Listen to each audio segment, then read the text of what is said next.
Bonjour, mes chers élèves, bienvenue sur votre chaîne Amis des maths.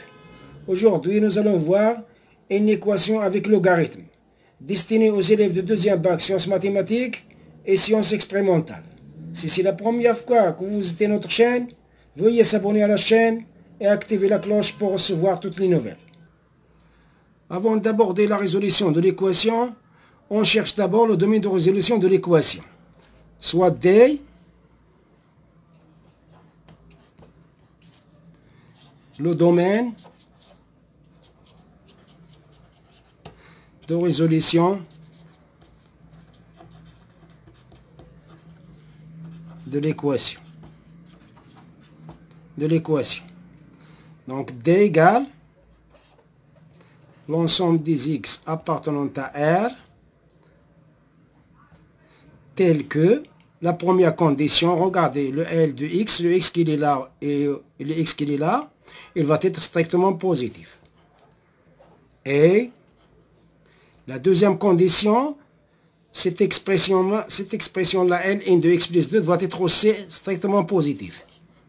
Ln de x plus 2, strictement positif. Et le Ln, celui sur Ln de x aussi va être strictement positif. Et Ln de x, strictement positif. La quatrième condition, le Ln de x, Ln de x, Ln de x qui est au dénominateur, il va être différent de 0 parce qu'il est au dénominateur. Et Ln de x va être différent de 0. Voilà le domaine de définition. Voilà le domaine de résolution.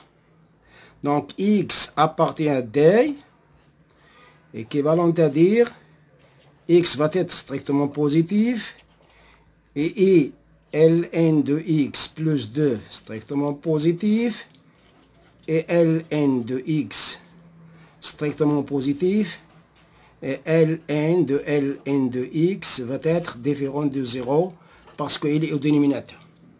Donc on va résoudre chaque équation toute seule. Donc la première équation,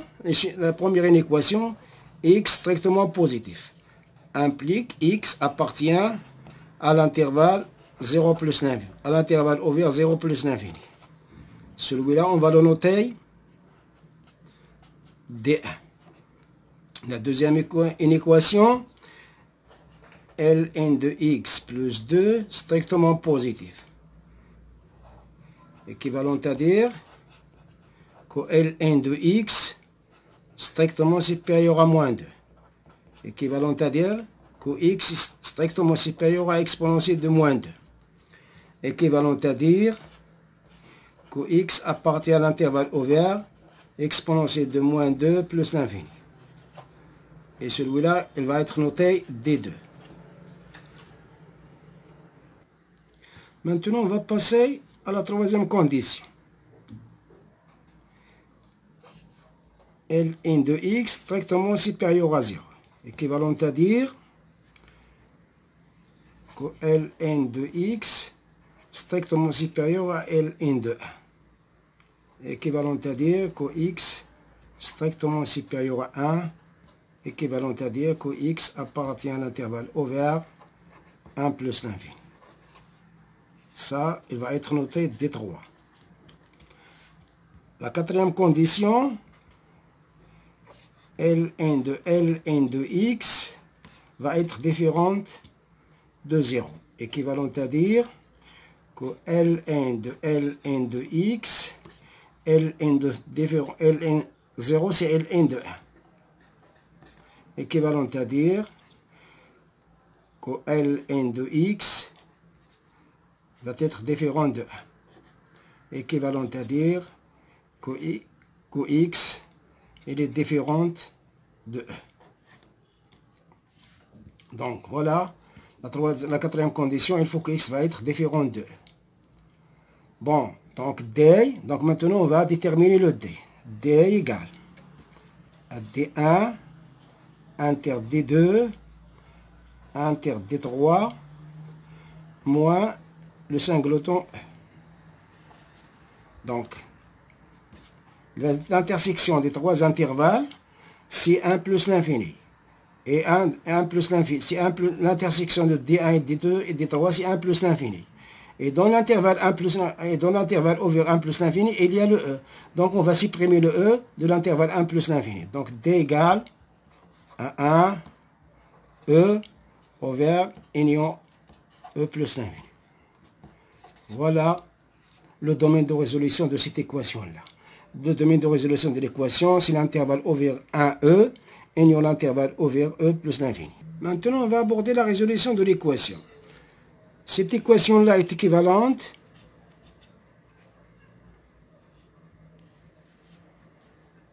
à ln de x plus 2 sur ln de x est égal à 4 ln de e puissance 1 demi. Donc, ln de racine de 1, on peut l'écrire, c'est ln de e puissance 1 demi. Équivalent à dire que ln de x plus 2 sur ln de x. Je vais appliquer la propriété de logarithme, c'est 4, je vais descendre le 1 demi là, c'est 4 sur 2 ln de e, équivalent à dire ln de x plus 2 sur ln de x, 4 sur 2 c'est 2, et ln de e c'est 1, donc c'est 2. Équivalent à dire, maintenant je vais appliquer le produit du moyen est égal au produit des extrêmes. Donc 2 ln de x égale à ln de x plus 2. Équivalent à dire, maintenant je vais appliquer la propriété de logarithme, je vais monter le 2 là. Équivalent à dire que ln de x au carré est égal à ln de x plus 2. Maintenant, on va appliquer la propriété de logarithme. Ln de a égale ln de b, équivalent à dire que a égale à b. Donc voilà le a, voilà le b, équivalent à dire que ln de x au carré est égal à ln de x plus 2. Maintenant, je vais faire passer tout dans le premier membre en changeant le signe, bien sûr. Équivalent à dire que ln de x au carré moins ln de x moins 2 égale 0. Maintenant, pour résoudre cette équation-là, on va faire un changement de variable. On pose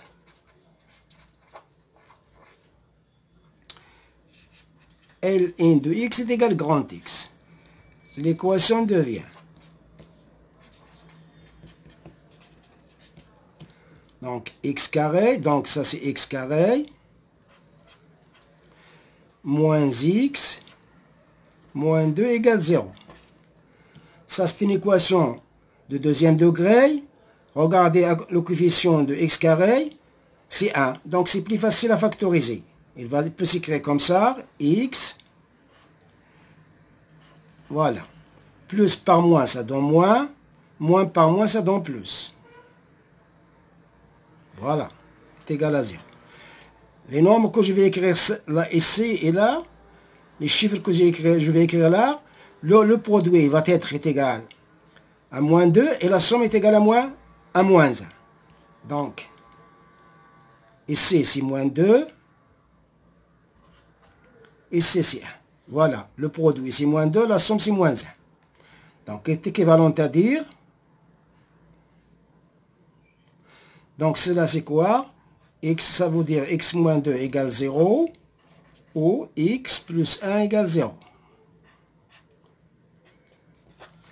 Équivalent à dire que x est égal à 2, ou x est égal à moins 1.